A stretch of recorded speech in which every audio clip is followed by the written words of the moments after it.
अस्सलामुअलैकुम, welcome to my channel. ज़िंदगी में ना मुझे इतनी खुशी कभी कहीं जाने की नहीं हुई जितनी मुझे आज हो रही थी, क्योंकि ये मेरी ज़िंदगी का फर्स्ट टूर था जो मैं खुद से अपने बहन भाइयों के साथ मार रही थी इंडिपेंडेंटली। इस पूरे ट्रिप में मैं ही सबसे बड़ी थी जिसने सबको लीड करना था। ये बात मुझे सबसे फ़नी भी लग रही थी, लेकिन इस चीज़ से मुझे काफ़ी ज़िम्मेदारी भी दी हुई थी।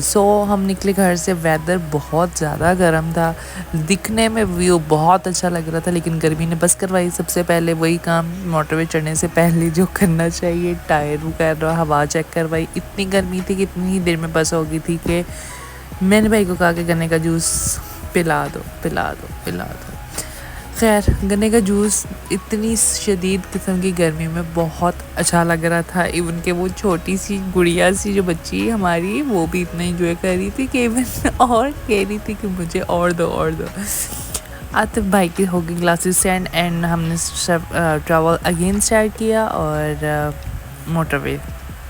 मोटरवे से भाई लोग इतना हसीन व्यू आ रहा था सूरज का कि मैं इतनी खुश थी कि मुझे इतनी गर्मी में सूरज भी बहुत अच्छा लग रहा था। बट व्यूज़ बहुत अच्छे थे इस दिन के। रास्ते में हमने एक जगह स्टॉप किया सर्विस एरिया पे। राहत वालों से इतने कुछ था, अब तो मुझे बेकरी आइटम्स से वैसे ही टू बीइंग ऑन, मैं आप लोगों को भी ये रेकमेंड करूँगी कि कभी वहाँ से ट्राई ना करें, बिकॉज़ हमने कर लिया बट फिर भी मेरे दिल में उनकी तरफ से डाउट ही था। खैर, हमने आगे ट्रैवल फिर स्टार्ट किया और फिर वही हसीन मंज़र जो मेरी कमज़ोरी बन रहा था बार बार। खैर, लेकिन ये है कि मोटरवे मैं वही बता रही हूँ, शायद मुझे इतनी खुशी थी कि मुझे हर चीज़ बहुत प्यारी लग रही थी। मुझे ऐसा लग रहा था ये मोटरवे भी मैं पहली दफ़ा ही आई हूँ, क्योंकि मैंने बहुत दफ़ा ट्रैवल किया हुआ, लेकिन फिर भी जो भी है, जिसने भी ये बनाया ब्रो, बहुत अच्छा काम किया है। पाकिस्तान में वहाँ एक अच्छी चीज़ जो है वो मोटरवे है। फाइनली रात को हम पहुँचे इस्लामाबाद।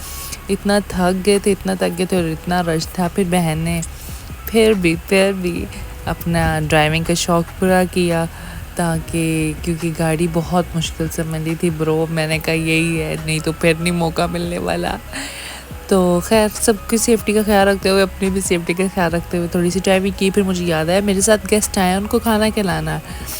फिर वहीं पे गुलबर्ग में हमारे पास एक अच्छा सा देसी कसिनो टाइप कुछ खुला हुआ था, लेकिन खैर उस टाइम मुझे वही समझ आया, जो कि मुझे बाद में अफसोस हुआ कि मुझे गोवा नहीं लेके जाना चाहिए था। बट खैर, उस टाइम रात के 12-1 बजे का टाइम था और मुझे यही समझ में आया कि हम यहाँ पे खाना खा लें। इनका ज़्यादा अच्छा एक्सपीरियंस नहीं रहा था, लेकिन बस ठीक था। ठीक है, बाकी की आगे नेक्स्ट डे हम रेस्ट करके कहाँ गए जाने के लिए जुड़े रहिए। Thank you.